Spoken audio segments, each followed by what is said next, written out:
first thing you're going to do when you get home, you're going to tell your wife, it was terrible. I was mugged. It makes you feel better to talk about it. What is it doing to her? The question is not so much who you're going to marry as how are you going to marry? What is marriage? What's the excitement about marriage? What is the importance of marriage? So that when you have a healthy idea of marriage and you have a healthy attitude towards marriage, then you find somebody who shares that idea and that attitude, and that's a proper mate to make a marriage with. But if marriage is not the ideal, and if marriage is not the goal, then dating is cruel. It's nasty business. So the first thing is that the focus has to be on marriage. And we all assume that in our circles, in a traditional community, traditional people, of course they're dating to get married. But I don't think you can assume that. There has to be a strong dogish, there has to be a strong emphasis on it's time to be married, not time to date. So dating doesn't exist on its own. Maybe it shouldn't even have its own title. There's no such thing as dating. There's getting married. There's the marriage itself, there's the preparation to the marriage, but it's all marriage. There's no such thing as dating. Well, there shouldn't be. So there are many people who complain that they've tried to get married, they want to get married, and it's not happening. So I suggest that to make things smoother, they should pick on the calendar the day they want to get married. A realistic 4 months, 5 months. You want to be married by this and this day. Who are you going to marry? That's a detail. But you have to, if you really plan to be married, then you pick a date. And you mark it on your calendar. And then you go on your date. And the first thing you say is, I want to be married by June. Not this year. I want to be married by Hanukkah. If the person you're dating has the same ambition and the same, then you have something to talk about.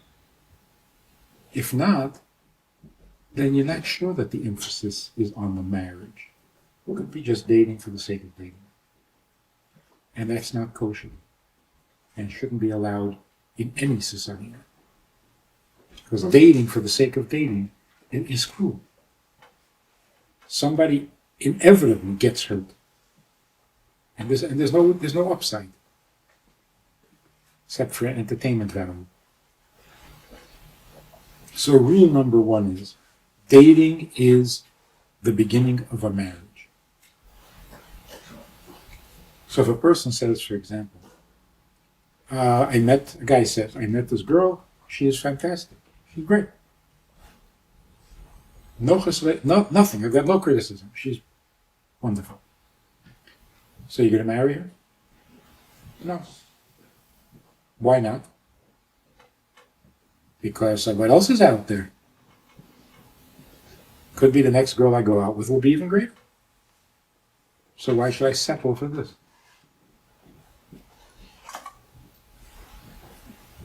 I'm afraid that indicates that marriage is not the goal. When you make marriage the goal, you go out on a date. If everything works and everything fits and everything is fine, then you get married. There could be somebody better. Of course there could be. After you're married, you'll also find somebody better. But you're married. And the goal is to be married. It's not a beauty contest. So we have to refocus. That is rule number 1. You have no business dating ever, unless it is for the express purpose of getting married. That doesn't mean that if you go out on a date and everything works, then you'll get married. No, that's not good enough. You're going to get married. That's the beginning point. That's the goal, that's the objective, that's the purpose, that's the whole package. To find someone to marry, you gotta meet, you gotta talk, you gotta see. But not, if it's a good date, I'll get married. No, I'm getting married. If it's a good date, I'll marry you. But I'm going to get married. That's got to be rule number one.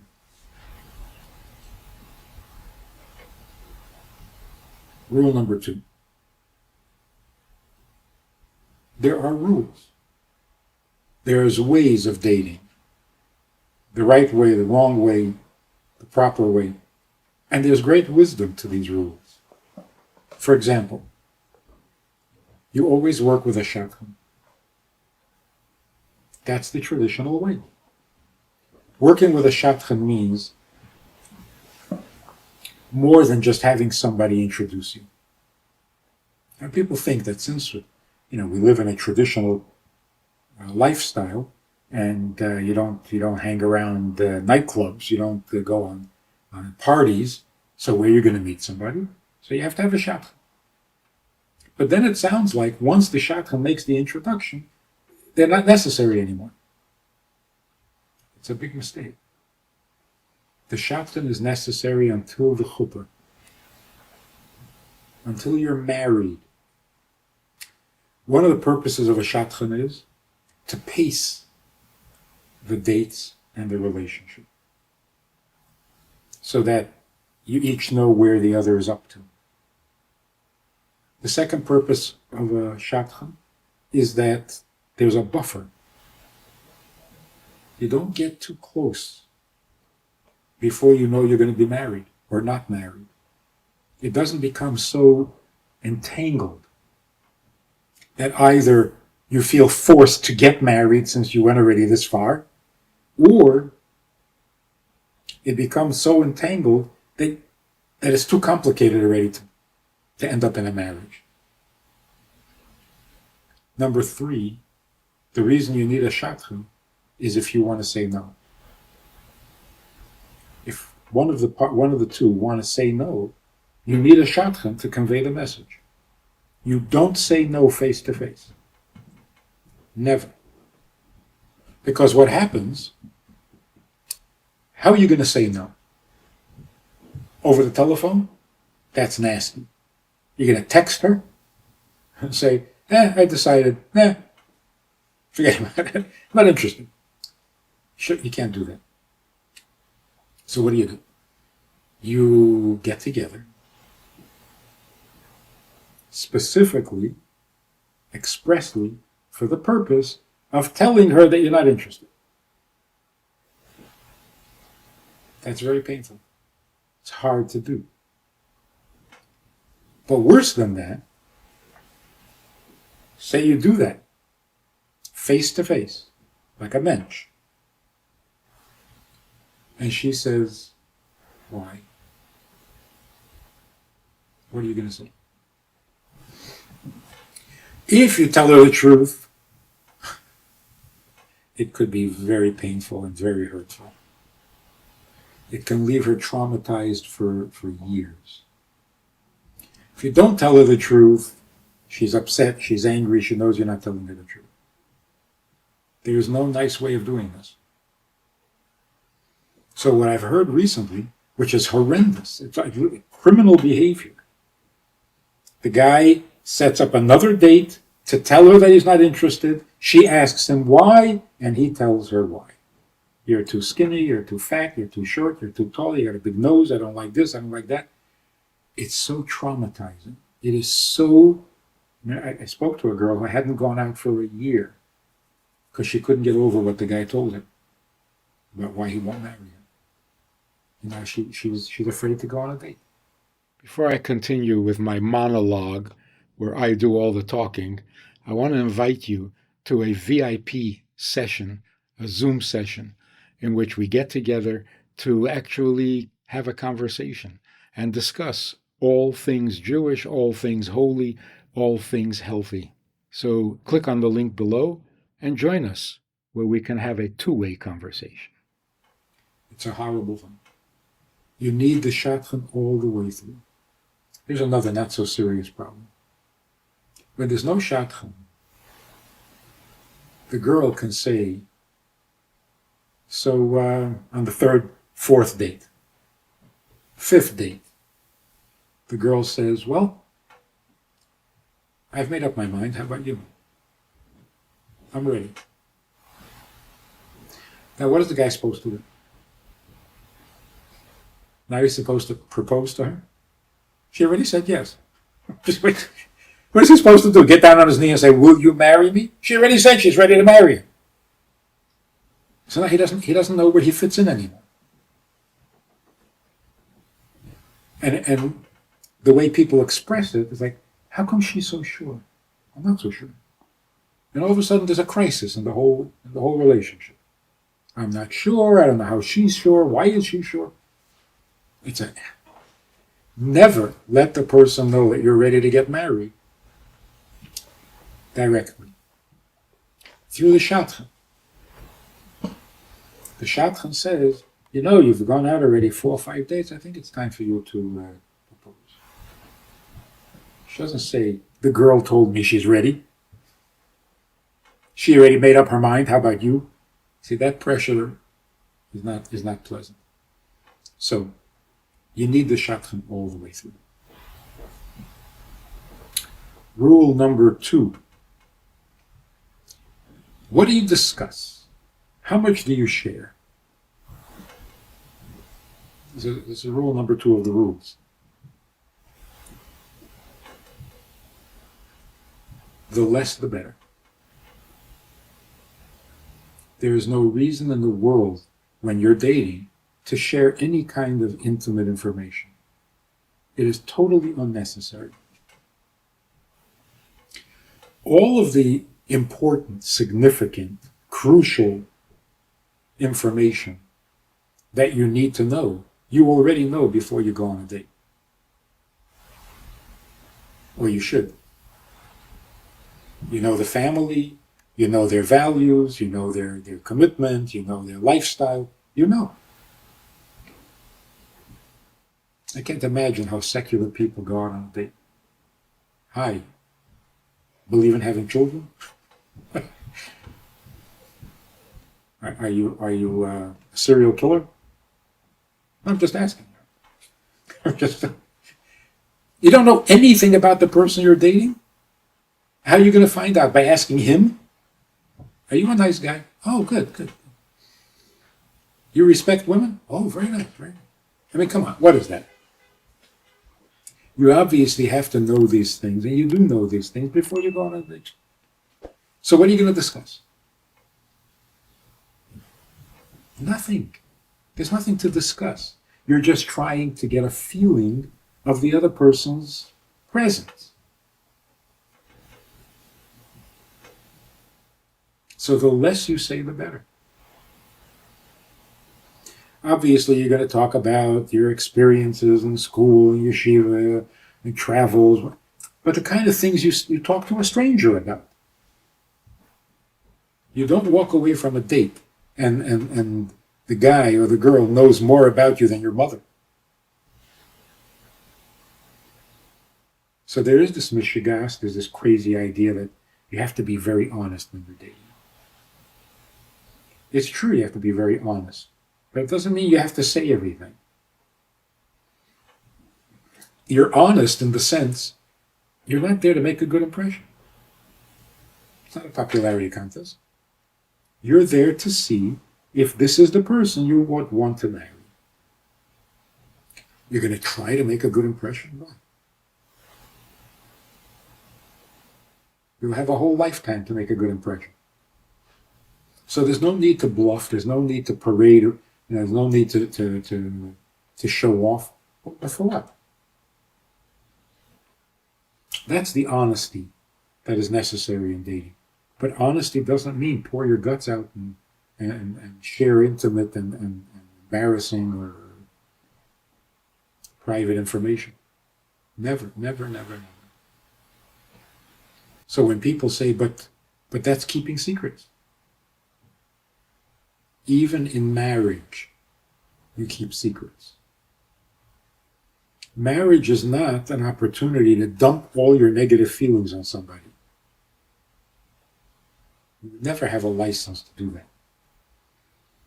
Even in marriage, you don't reveal things to each other that does not help or further the relationship. The fact that you feel better if you can get it off your chest and you can say it, so go pay somebody, go to a psychiatrist. Don't burden your spouse with information that makes it harder to live together. So before you say something on a date, even in marriage, you have to stop and think, is this something beneficial? Will this help? Will this make life better and easier? Or will this burden her? And if it burdens her, who gives you the right to do it? So Gemara says if a man has a problem, he should discuss it with his wife. Of course, if it's an issue that a wife can advise, a wife can contribute, then it's practical, it's doable. But something that your wife is just going to have to live with, why would you do that to her? So honesty is not the best policy. Consideration is the best policy. Before you say something, consider, is this beneficial? Is this going to help the person you're talking to, whether it's your husband or your wife? Or will this burden them and make them miserable? So in a relationship, consideration is much more important than honesty. My father was mugged on his way home from work. Never told my mother. Because if he told her, she would worry every night when he was coming home. So he never told her. Now the lazy, spoiled tendencies in our culture is, the first thing you're going to do when you get home, you're going to tell your wife, it was terrible. I was mugged. I almost got killed. It makes you feel better to talk about it. What is it doing to her? So a considerate husband doesn't do that. It's not honest. Consideration is more important than honesty. So what is it that you're trying to discover on a date? You're not looking for information. You have all the information. And the information you don't have, you're not going to get from her. You say, do you have a bad temper? You're going to ask her, and she'll tell you. So that's not what you're there for. And you're certainly not there to make an impression, to show off. So what are you there for? So why does the Torah say that you have to meet the person you marry before you marry her? Obviously, your intentions are, you're going to marry somebody, you're going to love her. So what is the date for? So the word that we use is chemistry. You're going to see if there's chemistry. What exactly does that mean? The Rebbe would always say that if you can't make up your mind, you have to. That the deciding factor is hamshachas halev. There has to be some tug on the heart, not just an opinion on paper. What kind of feeling, what kind of tug on the heart do you get after 3 dates?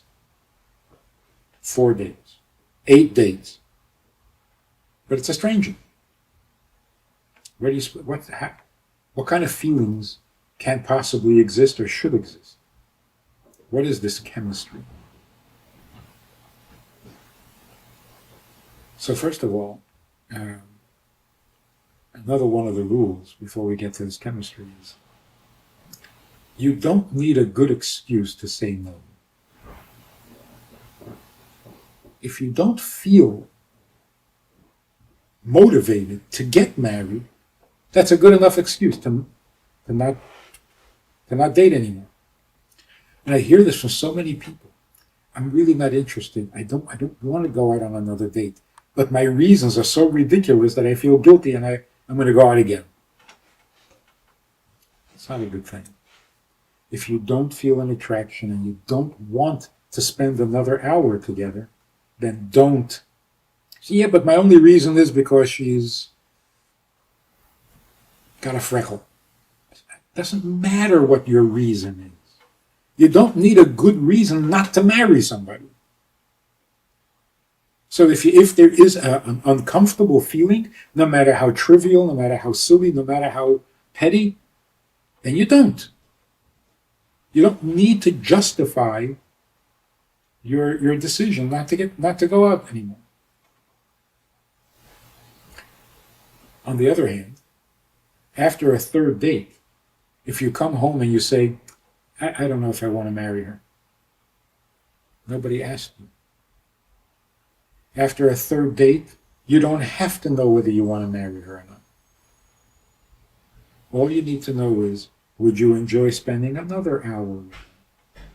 That's the question. You go out on the first date only to determine whether you would be interested in going on a second date. Not whether you want to marry him or her. Because how are you supposed to know after one date? Now, it does happen that the chemistry or the whatever it is, the personalities just clash, and after one date, not for me. It's fine. But no one expects you to know. So the only thing you need to determine after talking for 2 or 3 hours is, would you enjoy doing that again? That's the only question at hand. You go out a second time, the only question is, would you enjoy doing it a third time? So there's no pressure that says that after a date you have to know whether you're marrying. Let's get back to the chemistry. What kind of feeling, what kind of heart involvement is possible or necessary?